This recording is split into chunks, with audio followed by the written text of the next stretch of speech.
Hello friends, વિજ્ઞાન અને ટેકનોલોજીની વિડિયો સિરીઝમાં આપ સર્વે વિદ્યાર્થી મિત્રોનું હાર્દિક સ્વાગત છે. મિત્રો, આજે આપણે બાયોલોજીનું એક ચેપ્ટર ભણવાનું છે. જે ચેપ્ટરનું નામ છે આપણું પર્યાવરણ. એકદમ ઇઝી ચેપ્ટર છે અને સરળ ચેપ્ટર છે, બરાબર છે. તો આ પર્યાવરણ છે, એ પર્યાવરણ શબ્દનો ઉપયોગ તમે નાના હશો ત્યારથી કરતા આવો છો અથવા તો ભણતા પણ આવો છો. એટલે કે આ શબ્દથી આપણે બધા જ પરિચિત છીએ કે પર્યાવરણ કહેવાય કોને, તો કે આપણો આજુબાજુનો જે વિસ્તાર છે એ વિસ્તારની અંદર તમામ જે જૈવિક ઘટકો અને અજૈવિક ઘટકો છે એ સંયુક્ત રીતે પર્યાવરણનું નિર્માણ કરે છે. એટલે આપણે જો પર્યાવરણની વ્યાખ્યા કરીએ તો એની અંદર તમામ ઘટકો આવી જતા હોય છે. દાખલા તરીકે એની પૃથ્વીની સપાટી ઉપર વસવાટ કરતા તમામ સજીવો, હવા, પાણી, જમીન, વાતાવરણ એ બધાનો સમાવેશ કોની અંદર થતો હોય છે, તો કે પર્યાવરણની અંદર થતો હોય છે. ટૂંકમાં આપણને આજુબાજુના વિસ્તારમાં જેટલી પણ વસ્તુઓ જોવા મળે એ તમામનો સમાવેશ પર્યાવરણની અંદર કરીએ છીએ. અથવા તો ઘણી વખત આપણે ટેલિવિઝન ઉપર અથવા તો ન્યૂઝપેપરની અંદર વાંચતા પણ હોઈએ છીએ અથવા તો જોતા પણ હોઈએ છીએ. તમારા દાદા કે દાદી છે એ ઘણી વખત એવી વાત પણ કરતા હોય છે કે જે અગાઉના સમયની અંદર પર્યાવરણ હતું એવું પર્યાવરણ હવે અત્યારે રહ્યું નથી. શા માટે આવું કહે છે, તો કે આપણું જે આ પર્યાવરણ છે એ પર્યાવરણ ઘણા બધા ઘટકો દ્વારા અત્યારે પ્રદૂષિત થઈ ગયું છે. અગાઉના સમયની અંદર જે આપણું પર્યાવરણ હતું એ શુદ્ધ હતું, પ્રદૂષિત હતું નહીં. શા માટે, તો કે એમાં અગત્યનો ભાગ ભજવે છે ટેકનોલોજી. તો જેમ જેમ ટેકનોલોજીનો વિકાસ થતો ગયો તેમ તેમ નવા પદાર્થો છે એ આવતા ગયા અને એ તમામ ઘટકો છે એ કોઈક ને કોઈક રીતે પર્યાવરણને અસર કરતા હોય છે, જેના કારણે પર્યાવરણનું પ્રદૂષણ ફેલાય છે. દાખલા તરીકે માની લ્યો કે વાહન વ્યવહાર. તો આ તમામ વાહનો છે એ તમામ વાહનોમાંથી જે ધુમાડો નીકળે છે, જે અવાજ ઉત્પન્ન થાય છે, એના કારણે આપણું પર્યાવરણ પ્રદૂષિત થાય છે. તો અગાઉના સમયની અંદર જોવું જોઈએ તો કે વાહનો છે ખૂબ મર્યાદિત માત્રામાં હતા અથવા તો હતા જ નહીં, જેના કારણે આ વાયુઓ છે વાતાવરણની અંદર ભળતા નહોતા, એના કારણે પર્યાવરણ પ્રદૂષિત થતું હતું નહીં. તો અગાઉના સમયની અંદર જે પર્યાવરણ હતું, વાતાવરણ હતું, એ એકદમ શુદ્ધ હતું, જે હવે અત્યારે રહ્યું નથી. તો તમારા દાદા કે દાદી જે વાત કરતા હોય છે એ બિલકુલ 100% સાચી વાત છે. અથવા તો ઘણી વખત તમે એવું પણ સાંભળ્યું હશે કે આપણે શુદ્ધ પર્યાવરણની અંદર કામ કરવું જોઈએ અથવા તો જે ચોખ્ખું પર્યાવરણ હોય એવા પર્યાવરણની અંદર કામ કરવું જોઈએ. શા માટે આવું કહે છે, તો કે જે પ્રદૂષિત પર્યાવરણ હોય છે એ પ્રદૂષિત પર્યાવરણની અસર આપણા સ્વાસ્થ્ય ઉપર થતી હોય છે. જો શુદ્ધ પર્યાવરણની અંદર, શુદ્ધ વાતાવરણની અંદર આપણે કામ કરીએ તો આપણું સ્વાસ્થ્ય છે એ સારું રહેતું હોય છે. જો પ્રદૂષિત પર્યાવરણની અંદર આપણે કામ કરીએ તો એની હાનિકારક અસરો આપણા શરીર ઉપર થતી હોય છે ને જેને કારણે છે ઘણા બધા વિવિધ પ્રકારના રોગો પણ થતા હોય છે.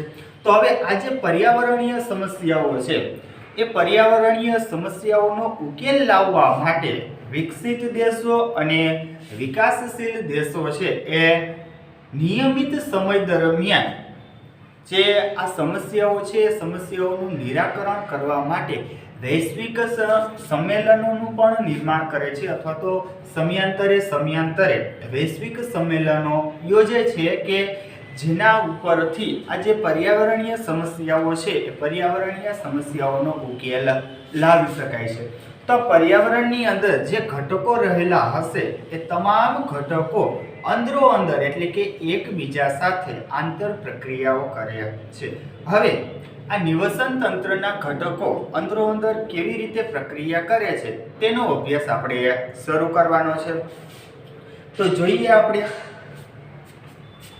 આ નિવસન તંત્ર છે એ નિવસન તંત્રના ઘટકો અથવા તો એના સમઘટકો, નિવસન તંત્રના ઘટકો અથવા તો સમઘટકો. તો નિવસન તંત્રના કયા ઘટકો છે? તો તમામ પ્રકારના સજીવો, પછી એ પ્રાણી હોય તોય ભલે, વનસ્પતિ હોય તોય ભલે, સૂક્ષ્મજીવો હોય તોય ભલે અને મનુષ્ય હોય તો પણ ભલે. તો પૃથ્વીની સપાટી ઉપર વસવાટ કરતા આ તમામ સજીવો, પ્રાણીઓ, વનસ્પતિઓ, પક્ષીઓ, સૂક્ષ્મજીવો, મનુષ્યો અને અજૈવિક ઘટકો. અજૈવિક ઘટકો એટલે કે નિર્જીવ ઘટકો.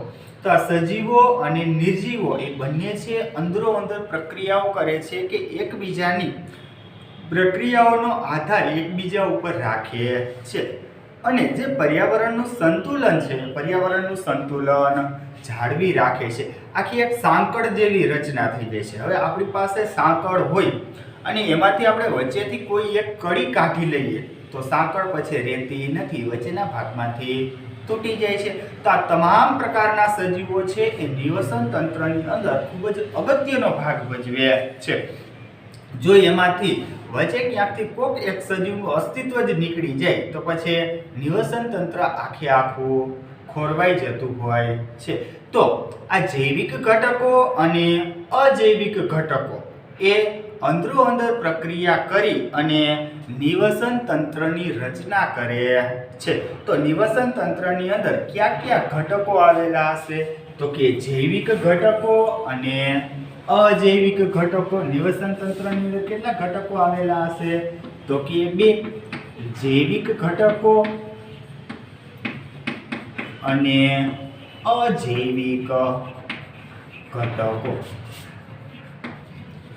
હવે જો તો કે જૈવિક ઘટકો કોને કહેવાય અને અજૈવિક ઘટકો કોને કહેવાય? તો જૈવિક ઘટકોની અંદર તમામ પ્રકારના સજીવોનો સમાવેશ થઈ જાય છે. મનુષ્ય, પશુ પક્ષી, જીવજંતુ જે સૂક્ષ્મ જીવાણુ હોય છે, ત્યાર પછી અન્ય બીજા જે સજીવો હોય એ તમામ પ્રકારના સજીવોનો સમાવેશ જૈવિક ઘટકોની અંદર કરી શકાય છે. અને અજૈવિક ઘટકો કે જે નિવસન તંત્રની અંદર અગત્યનો ભાગ ભજવતા હોય પણ એ નિર્જીવ હોય છે, સજીવ હોતા નથી. દાખલા તરીકે પવન, ત્યાર પછી તાપમાન, ભેજ, વરસાદ, ભૂમિ, તત્વો, બરાબર છે, આવા ખનિજ તત્વો જે છે એ બધાનો સમાવેશ અજૈવિક ઘટકોની અંદર થાય છે.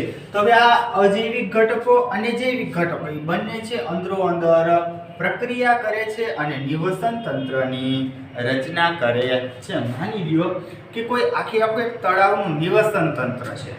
હવે એ તળાવના નિવસન તંત્રની અંદર અમુક પ્રકારના જૈવિક ઘટકો રહેતા હોય. હવે માની લ્યો કે આપણે અજૈવિક ઘટક તરીકે હમણાં એક તાપમાન લીધું. હવે એ જ તળાવની અંદર, નદીની અંદર કે સરોવરની અંદર અચાનક જો તાપમાનનો વધારો થાય તો એના જૈવિક ઘટકોનો નાશ થઈ જાય છે. એટલે કે એમાં જે સૂક્ષ્મ જીવાણુઓ રહેતા હતા એ સૂક્ષ્મ જીવાણુઓ તાપમાનનો આટલો મોટો ફેરફાર સહન કરી શકતા નથી, જેને કારણે એ સજીવો મૃત્યુ પામે છે. એટલે કે આ જૈવિક ઘટકો અને અજૈવિક ઘટકો એ અંદરો અંદર પ્રક્રિયા કરે છે, જેના પરિણામે નિવસન તંત્રની રચના થાય છે. આપણે એક ઉદાહરણ લઈએ નિવસન તંત્રનું. દાખલા તરીકે બગીચો. તો આ બગીચો છે, બગીચાની અંદર આપણે બધાય ક્યારેક ને ક્યારેક તો ફરવા ગયા જશે. હવે જ્યારે આપણે બગીચાની અંદર બેઠા હોય અને આજુબાજુનું જે વાતાવરણ છે એની અંદર જ્યારે આપણે નજર કરીએ તો આપણને ઘાસ છે, ત્યાર પછી ગુલાબ ને મોગરો ને ચંપો ને ચમેલી ને સૂર્યમુખી ને હવે કેટલાય બધા, મેં જે નામ દીધા એટલા જ છોડો એવું જરૂરી નથી. એના સિવાય પણ આપણને ઘણા બધા જે સરસ મજાના ખીલેલા પુષ્પો, આવા સુશોભનીય પુષ્પો છે એ જોવા મળશે. તો પર્યાવરણની અંદર છે આપણે ખાલી એટલું જ જોવાનું, જો આજુબાજુ બેઠા હોય એના ઉપર કાંઈ નજર નાખવાની નથી. કે જે સુશોભનીય વૃક્ષો, વનસ્પતિઓ છે એ આપણને આજુબાજુના વિસ્તારમાં જોવા મળે છે. આ ઉપરાંત આપણને એ બગીચાની અંદર દેડકાઓ જોવા મળશે, ત્યાર પછી સૂક્ષ્મ જીવાણુઓ જોવા મળશે, જે નાના નાના કેટલા બધા જીવાણુ છે બગીચાની અંદર હોય છે. ત્યાર પછી ઘણા બધા પક્ષીઓ પણ જોવા મળે છે.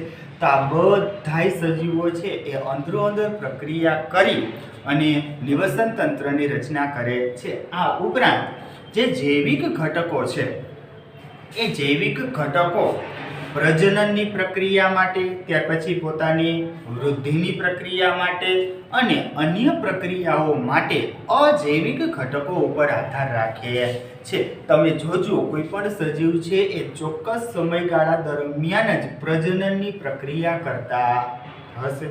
થાય છે ને આવું? આપણે ઘણી બધી વખત જોઈએ છીએ કે શિયાળાની સિઝન જ્યારે આપણે ભારતની અંદર આવે છે ત્યારે ઘણા બધા પ્રવાસી પક્ષીઓ છે એ ભારતની અંદર આવીને વસવાટ કરે છે ને? તો અહીંયા આવી અને પ્રજનનની પ્રક્રિયા કરે છે, પોતાના ઈંડા મૂકે છે અને પછી જ્યારે બચ્ચા થઈ જાય અને શિયાળો પૂરો થાય ત્યારે ઉડી અને પોતાના વતન તરફ પાછા વયા જતા હોય છે. તો શિયાળાની સિઝન ચાલે છે તો આપણા દેશની અંદર આવા કેટલાય બધા પ્રવાસી પક્ષીઓ આવે છે. તો ત્યાં તાપમાન આવે છે કે યોગ્ય તાપમાન હોય તો જ એ પ્રજનનની પ્રક્રિયા કરી શકે છે અને ઈંડા અથવા તો બચ્ચાને જન્મ આપી શકે છે.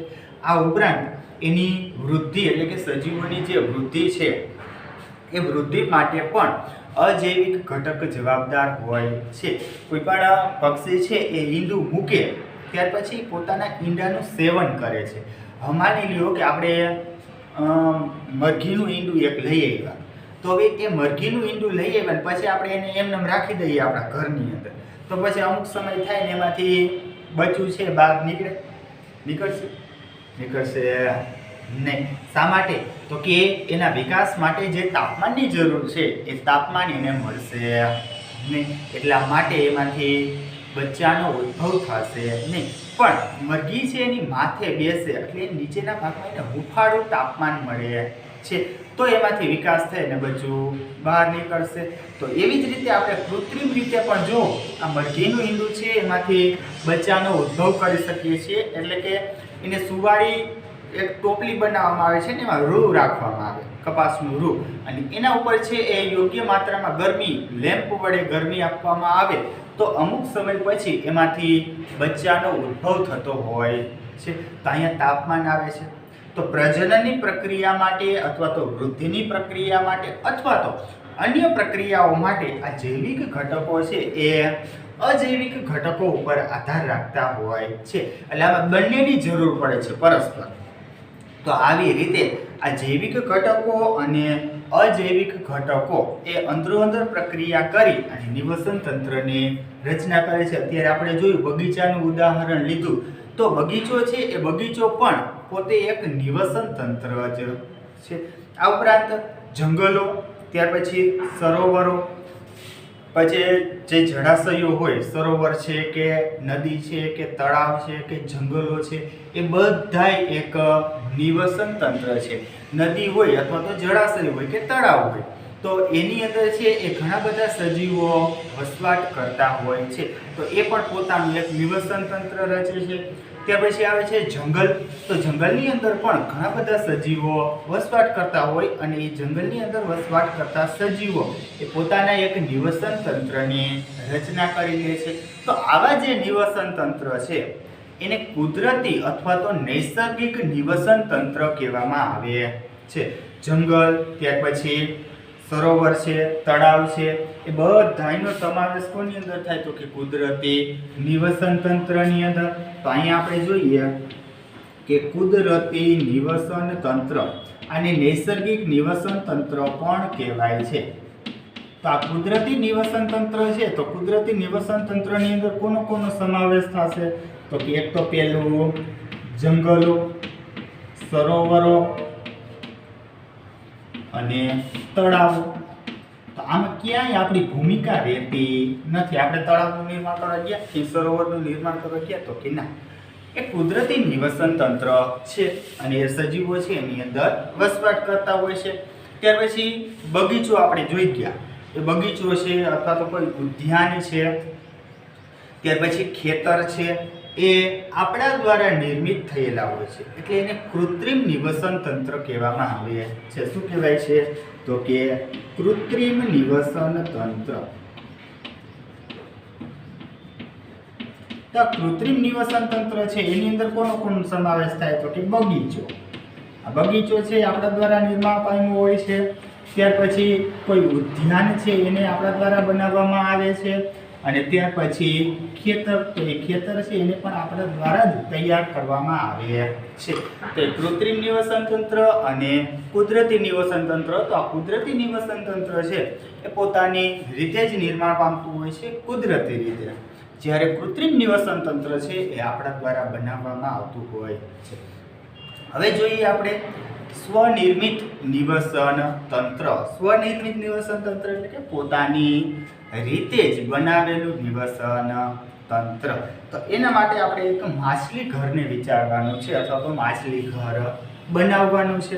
તો એક બેલજાર લેવાની છે અને એની અંદર ભરી દેવાનું છે પાણી. હવે તો કે એની અંદર લીલ અથવા તો નાની નાની જલીય વનસ્પતિ, નાની નાની માછલીઓ એની અંદર આપણે નાખવાની છે, એટલે એ આખું થઈ જશે માછલી ઘર તૈયાર. હવે એ આખું માછલી ઘર આપણે તૈયાર કર્યું, તો હવે એમાં ઓક્સિજનની હાજરી પણ જોશે. જો ઓક્સિજન હોય નહીં તો માછલીઓ જીવિત રહી શકે નહીં, અને એ ઓક્સિજન બજારની અંદર છે એ આપણને વેચાતો મળી રહે છે. તો ઓક્સિજનને પણ અંદર ઉમેરવાનો છે. હવે તો કે એ નિવસન તંત્ર આખું આપણે તૈયાર કર્યું છે, ત્યાર પછી આપણે જોવાનું છે કે એની અંદર વસવાટ કરતા જે સજીવો છે એને કયા કયા ઘટકોની જરૂરિયાત રહે છે. તો કે એક તો પાણીની જરૂરિયાત રહે, ત્યાર પછી માછલી છે તો એને ખોરાકની જરૂરિયાત રહે છે, ઓક્સિજનની જરૂરિયાત રહે છે. આવા બધા પદાર્થોની એને જરૂરિયાત હોય છે, તો જ એ નિવસન તંત્ર લાંબો સમય સુધી ટકી શકે છે. કે જો એને જરૂરી પદાર્થો જેટલા છે એટલા તમામ પદાર્થો એને મળી રહે તો એ નિવસન તંત્ર ટકી રહે છે. હવે આપણે એને સ્વનિર્મિત નિવસન તંત્ર શા માટે કહીએ છીએ? તો કે જો એની અંદર લીલ અને નાની નાની જલીય વનસ્પતિ આપણે અંદર નાખેલી છે. હવે એ વનસ્પતિ છે એ પ્રકાશ સંશ્લેષણની પ્રક્રિયા કરે છે. પ્રકાશ સંશ્લેષણની પ્રક્રિયા કરી અને પોતાનો ખોરાક જાતે તૈયાર કરે છે. આ પ્રકાશ સંશ્લેષણની પ્રક્રિયા દરમિયાન એ વનસ્પતિ કાર્બન ડાયોક્સાઇડ વાયુને ઉત્પન્ન કરે છે. બરાબર છે. હવે તો કે એની અંદર જે માછલી હતી એ માછલી ખોરાક તરીકે કોને ગ્રહણ કરશે? તો કે આ લીલી વનસ્પતિ છે એને ખોરાક તરીકે ગ્રહણ કરે છે. અને આપણે જે આ નિવસન તંત્ર બનાવ્યું છે એને બે ત્રણ દિવસે સાફ કરતા રહેવું પડે છે. જો આપણે એને સાફ નહીં કરીએ તો આ નિવસન તંત્ર છે એ બગડી જાય છે ને એની અંદર જે સજીવો વસવાટ કરે છે એ સજીવો મૃત્યુ પામે છે. તો આ જે માછલી ઘર અથવા તો નિવસન તંત્ર છે એને આપણે 2-3 દિવસે શા માટે સાફ કરવું જોઈએ એ હું તમને હમણાં થોડાક સમય પછી કહું છું. તો આવી રીતે નિવસન તંત્રની અંદર જે સજીવો વસવાટ કરે છે, દાખલા તરીકે માછલી, તો એ પોતાના ખોરાકનો આધાર કોના ઉપર રાખે છે? તો કે વનસ્પતિ ઉપર અથવા તો લીલ ઉપર રાખે છે. એવી જ રીતે નિવસન તંત્રની અંદર જેટલા પણ સજીવો વસવાટ કરતા હોય એ દરેક સજીવો પોતાના જીવન નિર્વાહ કરવા માટે અન્ય સજીવ ઉપર આધાર રાખે છે. ટૂંકમાં એ નિવસન તંત્ર છે એમાં જે સજીવો વસવાટ કરે છે એ સજીવોના જીવન નિર્વાહને આધારે આપણે એને 3 ભાગની અંદર વર્ગીકૃત કરી શકીએ છીએ. કે નિવસન તંત્રની અંદર જે સજીવો વસવાટ કરે છે એને આપણે એના જીવન નિર્વાહને આધારે 3 ભાગની અંદર વર્ગીકૃત કરી શકીએ છીએ. કયા કયા 3 ભાગ છે? તો એની અંદર પહેલા આવશે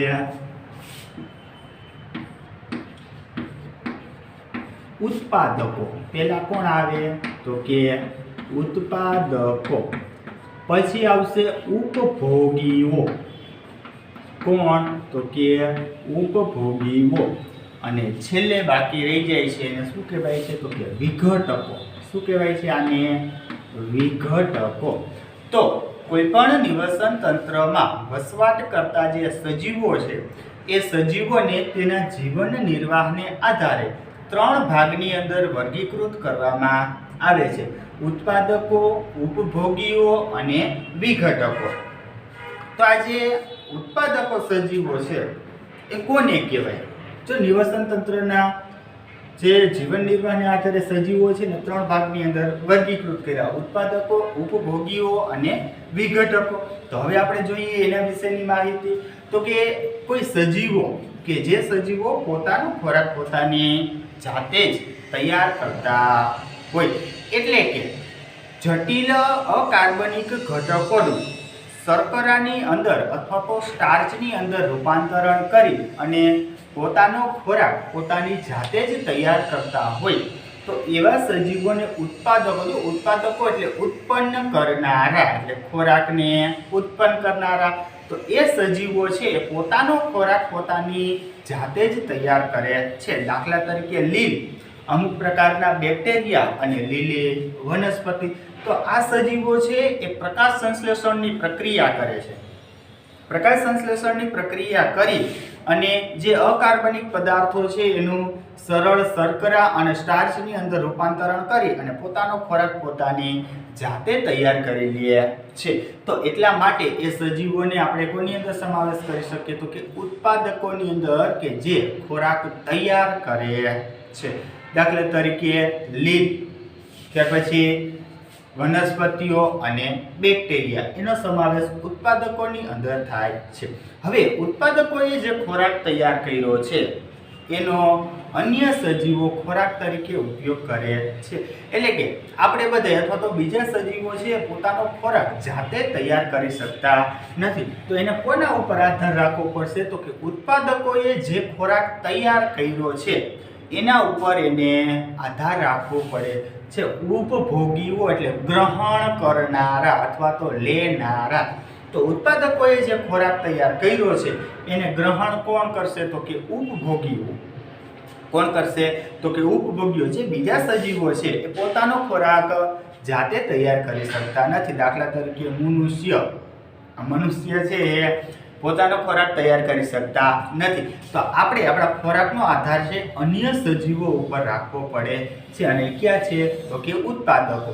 તો બાકીના તમામ સજીવો પોતાના ખોરાકનો આધાર કોના ઉપર રાખે છે? તો કે ઉત્પાદકો ઉપર રાખે છે. તો ઉત્પાદકો છે એ પ્રથમ કક્ષાની અંદર આવશે કે જે ખોરાક તૈયાર કરે છે. ત્યાર પછી આ જે ઉપભોગીઓ છે એ ઉપભોગીઓની અંદર પણ 3 ભાગ પડે છે. એટલે કે ઉપભોગીઓનું વર્ગીકરણ આપણે 3 ભાગની અંદર કરીએ છીએ. ક્યાં 3 ભાગ આવશે ઉપભોગીઓના?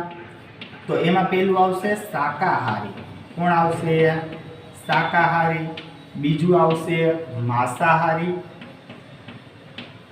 અને ત્રીજું આવશે સર્વાહારી. કોણ આવશે? સર્વાહારી.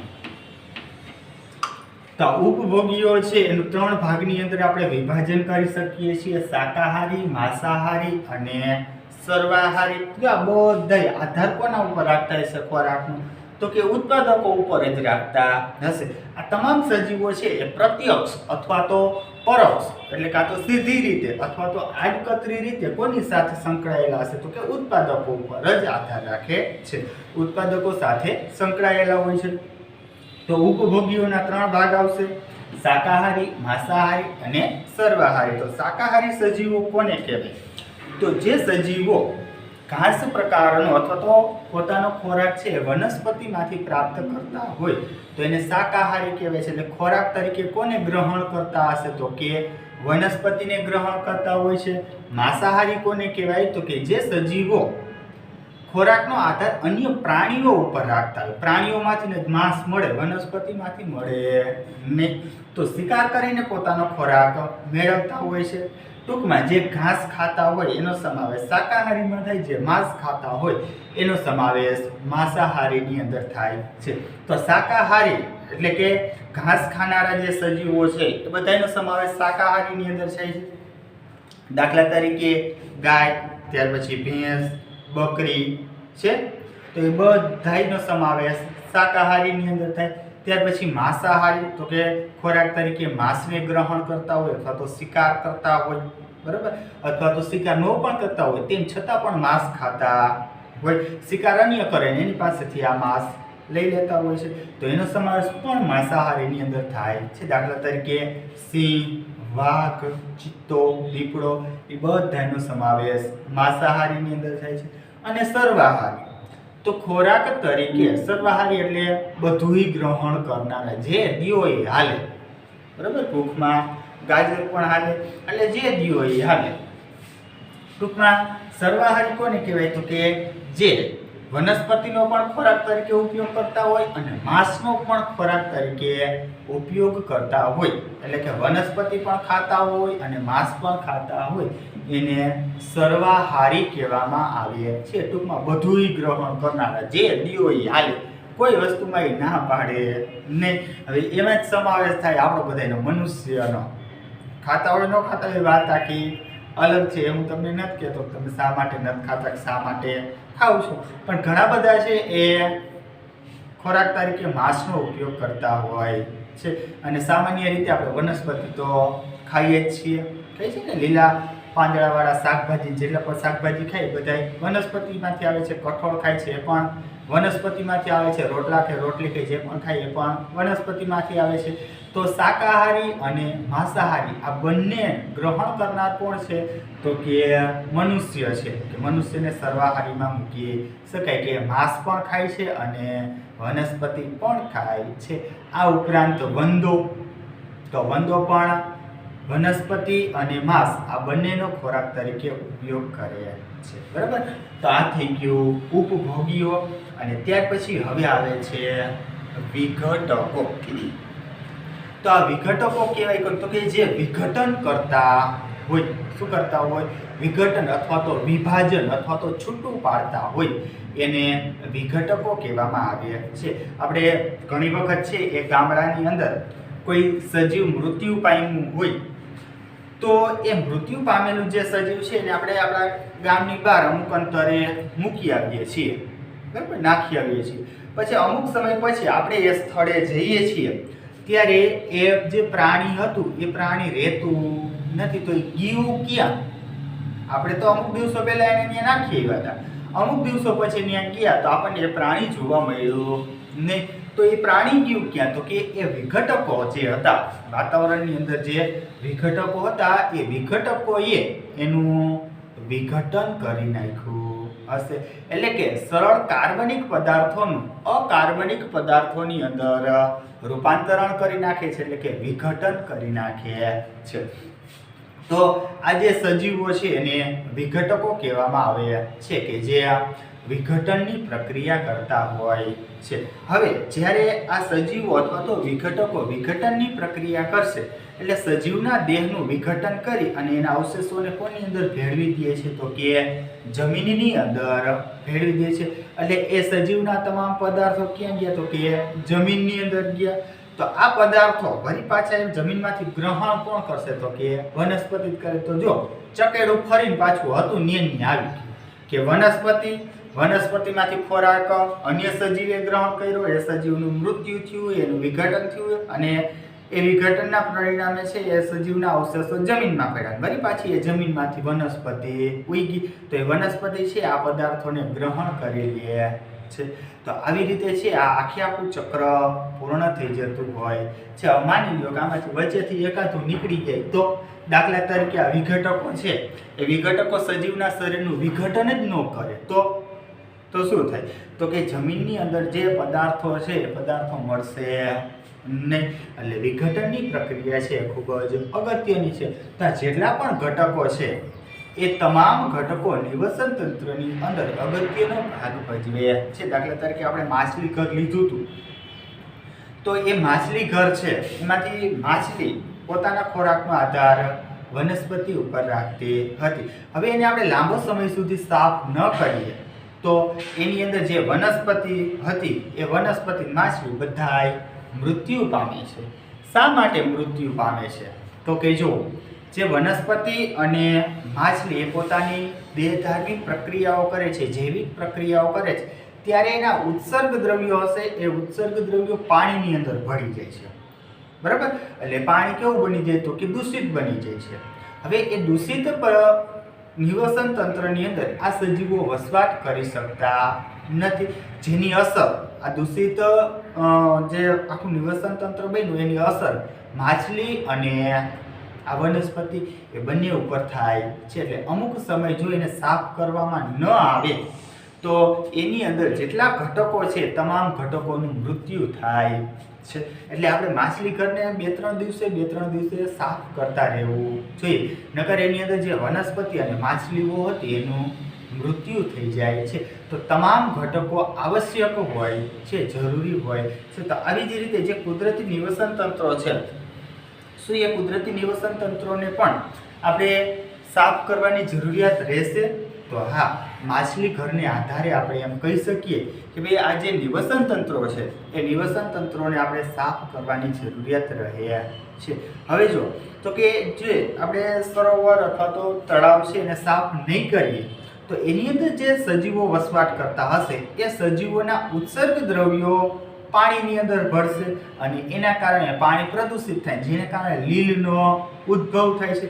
તો લીલ છે એ સપાટી ઉપર ફેલાઈ જશે, જેને કારણે ઓક્સિજન, જે દ્રાવ્ય ઓક્સિજન છે એ દ્રાવ્ય ઓક્સિજનનું પ્રમાણ ઘટી જતું હોય છે, જેને કારણે અંદરના ભાગમાં એટલે કે પાણીની અંદર જે સજીવો વસવાટ કરે છે એ સજીવો મૃત્યુ પામે છે. એટલે જો નિવસન તંત્ર શુદ્ધ હોય તો એની અંદર તમામ સજીવો વસવાટ કરી શકે છે, જીવન નિર્વાહ કરી શકે છે. પણ જો નિવસન તંત્ર છે દૂષિત થઈ જાય એટલે કે પ્રદૂષિત થઈ જાય તો એ નિવસન તંત્રની અંદર જે સજીવો આવેલા હશે એ સજીવોનું મૃત્યુ થતું હોય છે. બરાબર છે?